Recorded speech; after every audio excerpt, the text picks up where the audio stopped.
లక్ష్యం ఛానల్ని వీక్షిస్తున్నటువంటి యువకులకు నిరుద్యోగులకు కూడా నా నమస్కారం. మిత్రులారా, ప్రభుత్వ ఉద్యోగాలు ఎలా సంపాదించాలని మనందరం కూడా మీరందరూ చాలా తీవ్రంగా కృషి చేస్తూ ఉంటారు. నిజానికి ప్రభుత్వ ఉద్యోగాలు లిమిటెడ్గా ఉంటాయి. ఆ లిమిటెడ్ ఉద్యోగాల కోసం ఎగ్జాంపుల్గా చెప్పాలంటే ఒక 1000 ఉద్యోగాల కోసం నోటిఫికేషన్ సర్వీస్ కమిషన్ ఇస్తే మీరు దాదాపుగా 35 లక్షల మంది అప్లై చేస్తున్నారన్నది ఒక అంచనా. సో ఇన్ని లక్షల మందికి ఈ ఉద్యోగాలు రావు. మరి ఎట్లా? చాలామంది ఢిల్లీలో కానీ హైదరాబాద్లో కానీ బ్రోకర్స్ ఉంటారు. ఈ బ్రోకర్స్ ఏంటంటే మీకు జాబ్ ఇప్పిస్తూ ఉంటారు, లేదా ఒక ఎమ్మెల్యే దగ్గర తీసుకుపోతారు, ఒక మంత్రి దగ్గర తీసుకుపోతారు, ఒక ఎంపీ దగ్గర తీసుకుపోతారు. నిజానికి ఒక మంత్రి కానీ ఎమ్మెల్యే కానీ ఎంపీ కానీ ఏ జాబ్ కూడా ఎవరికి ఇప్పలేరు. గవర్నమెంట్ సర్వీస్లో ఉన్నటువంటి జాబ్స్ని, అంటే ప్రభుత్వ రంగంలో ఉన్న ఉద్యోగాలు వీళ్ళ తరం కాదు. ఎందుకు కాదంటే ఓరల్ ఉంటే అది ఒక వ్యవహారం. అప్పుడు బహుశా ఓరల్ కండక్ట్ చేస్తున్నటువంటి కమిషన్ మెంబర్లకు లేకపోతే ఇంకెవరికైనా కానీ ఆ రిక్రూట్మెంట్ ఏజెన్సీకో మంత్రి అనేవాడు చెప్తే మీకు 1వ మార్క్ ఎక్కువ పడుతుంది తప్ప అందులో కూడా 80% మార్క్స్ మీకు రిటర్న్ అండ్ అదర్ ఆస్పెక్ట్స్కి ఉంటే 20% మీకు ఓరల్కి ఉంటాయి. కాబట్టి ఓరల్ ఉండేటువంటి ఇవాళ రేపు గవర్నమెంట్ ఆఫ్ ఇండియాలో అన్ని ఓరల్ టెస్టులు తీసేశారు. గెజిటెడ్ ఉద్యోగాలకు తప్ప నాన్ గెజిటెడ్ ఉద్యోగాలకు ఎక్కడ కూడా మీకు ఓరల్ టెస్ట్ లేదు. కాబట్టి ప్యూర్లీ మీ మెరిట్ మీద మీ పెర్ఫార్మెన్స్ మీదనే ఉద్యోగాలు వస్తాయి తప్ప ఈ విధంగా రికమెండేషన్స్తో రావు. అదొక ఆస్పెక్ట్. తర్వాత చాలామంది కోచింగ్ సెంటర్స్ పెడతారు. ఈ కోచింగ్ సెంటర్ ద్వారా ట్రైనింగ్ తీసుకొని ఉద్యోగాలు పొందాలనుకుంటారు. మీరు ఖచ్చితంగా ఒక రీసెర్చ్ చేయాల్సి వస్తుంది. ఏ విధమైన ట్రైనింగ్ సెంటర్లో ఏ విధమైన కోచింగ్ ఇస్తారు, ఎక్స్పర్ట్స్ ఎవరు, దీనికి నిపుణుల ద్వారా పేరు ప్రఖ్యాతులున్న సంస్థలోనే మీరు చేరాలి. దానికి ₹1 ఎక్కువ ఖర్చు అయినా పర్లేదు, కానీ మామూలు జస్ట్ లైక్ దట్ ఒక అడ్వర్టైజ్మెంట్ ఇచ్చిన అందరి దగ్గర మీరు చేరితే మీరు సక్సెస్ వైపు పోలేరు. కాబట్టి నా సలహా మీకు ఏంటంటే you choose the best institution. ఎవరైతే బెస్ట్ లెక్చరర్స్ ఉన్నారో, ట్రైనింగ్ కోచింగ్ ఇచ్చేవాళ్ళారో వాళ్ళ దగ్గరికే మీరు పోవాలి తప్ప వేరే దగ్గరికి పోయి మోసపోకూడదు. అదొకటి. తర్వాత నిజంగా కూడా ఇంటర్వ్యూకి మీకు కాల్ లెటర్ వచ్చింది అనుకుందాం. అసలు మీరు ఎట్లుండాలి? ఫర్ ఎగ్జాంపుల్ అంటే నేను కొన్ని పాయింట్స్ చెప్తాను మీకు ఉపయోగపడే విధంగా. మీకు ఫర్ ఎగ్జాంపుల్ సెల్ఫ్ ప్రిపరేషన్ ఉండాలి. అంటే ముందే మీరు ఒక కాపీ ఆఫ్ మీ రెజ్యూమ్ పెట్టుకోవాలి. తర్వాత ఈ జాబ్ సంబంధించినటువంటి ఆ నోటిఫికేషన్కి అనుగుణంగా మీరు ఒక టైప్ ఆఫ్ రీసెర్చ్ చేయాలి.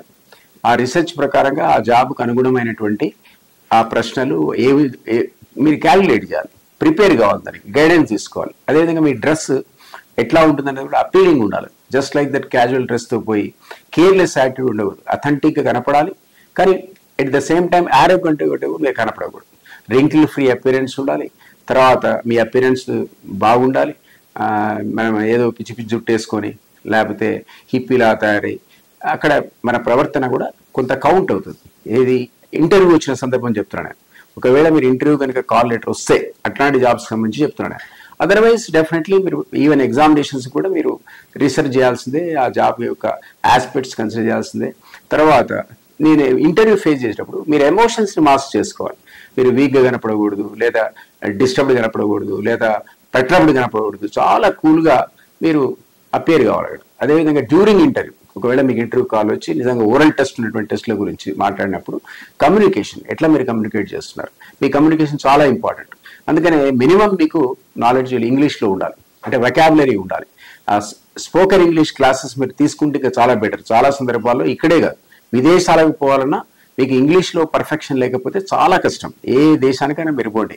లక్కీ ఏంటంటే మీకు ఇంగ్లీష్ అనేది ఒక బెస్ట్ కమ్యూనికేషన్ వెపన్ అది. సో దాంట్లో మీరు మాస్టర్ అయి ఉండాలి. అంటే పెద్ద మాస్టరీ ప్రొఫెసర్ అయ్యాల్సిన అవసరం లేదు. మినిమం కమ్యూనికేషన్ లెవెల్స్ ఇవాళ రేపంతా కాన్వెంట్ స్కూల్లో ప్రైవేట్ స్కూల్లో చదువుకొని ఒక రకంగా ఇంగ్లీష్ స్పీకింగ్ స్టాండర్డ్స్ పెరిగాయి, కానీ ఇవి సరిపోవు.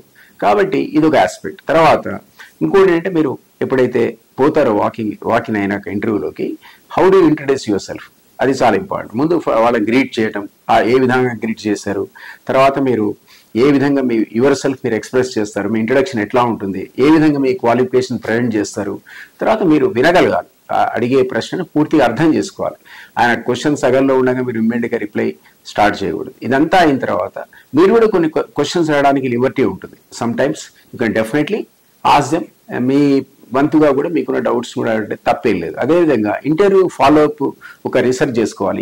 ఏం మాట్లాడా, ఎట్లా మాట్లాడా, ఇది నాకు ఈ ఇంటర్వ్యూలో పనికొచ్చిందా పనికి రాలేదా. అదర్వైజ్ మీరు ఏం చేయాలంటే మళ్ళీ రిఫైన్ చేసుకోవాలి. మీ మెథడాలజీని రిఫైన్ చేసుకొని మరింత ఇంప్రూవ్మెంట్ నెక్స్ట్ టైం ప్రాక్టీస్ చేయాలి. ఇవన్నీ మీరు ప్రాక్టీస్ చేయాలి తప్ప ఏదో పైరోకార్ల చేతిలో పడి లేదా ఎమ్మెల్యే దగ్గరికి పోయి మంత్రి దగ్గరికి పోయి ఆ విధమైన ప్రాక్టీసెస్ అని చెప్పినా ఆ బ్రోకర్ చాలా మంది ఉంటారు. సర్వీస్ కమిషన్లో నాకు తెలిసిన వాళ్ళే చాలా మంది ప్రయత్నాలు చేసి ఒకడు 20 లక్షలు ఒకడు 30 లక్షలు కట్టి ఆ రిటర్న్ చేసిన తర్వాత ఓరల్ టెస్ట్కి వచ్చేవరకల్లా మళ్ళీ ఆ డబ్బులు వాపస్ ఇచ్చిన వాళ్ళు చాలా మంది నాకు తెలిసిన వాళ్ళు.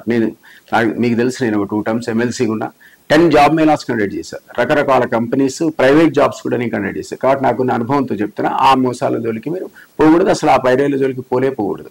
You have to depend on your own merit. ఆ మెరిట్ని మీరు ఇంప్రూవ్ చేసుకోవాలి, మీరు స్టాండర్డ్స్ ఇంప్రూవ్ చేసుకోవాలి.